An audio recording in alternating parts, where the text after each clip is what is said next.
Welcome to my YouTube channel. আজি তোমালোকৰ class 9 ৰ অনুনি 1.5 শিকাই দিম 1.5 ৰ এক নম্বৰ কোৱেশ্চনটো শিকাই দিম কি দি আছে তলৰ সংখ্যাবোৰ পৰিমেয় আৰু অপৰিমেয় হিচাপে শ্ৰেণীভুক্ত কৰা তো মানে কি ক'ব লাগে যে পৰিমেয় কোনটো আৰু অপৰিমেয় এইটো ক'ব লাগে তো ডাইৰেক্ট আনসাৰ দি দিবা এক নম্বৰটো চাই লও 1.5 ৰ এক নম্বৰটো কি দি আছে 2 - √5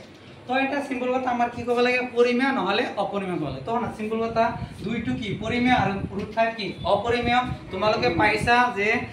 পরিমেয় সংখ্যা আর অপরিমেয় সংখ্যার যোগফল বা বিয়োগফল কি হয় অপরিমেয় সংখ্যা সো এটা কি হয় বিয়োগফল এখানে এটা কি হবে অপরিমেয় ডাইরেক্টলি লিখে দিবা এটা কি অপরিমেয়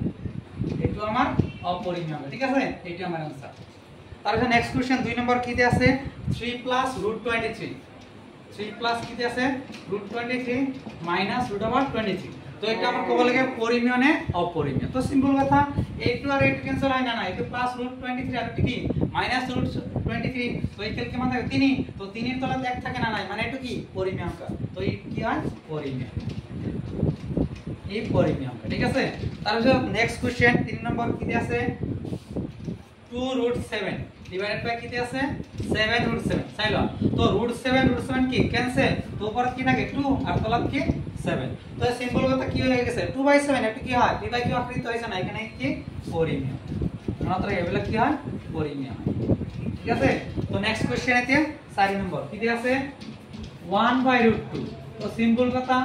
1 2 কি পরিমেয় √2 অপরিমেয় তো আমাদেরকে পাইছে না নাই পরিমেয় আর অপরিমেয়র পূরণফল বা হরণফল কি হয় অপরিমেয় এখানে কি হবে একটু অপরিমেয়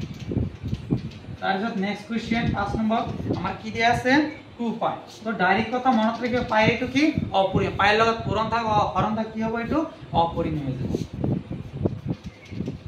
তো তোমাদেরকে তুলি নাও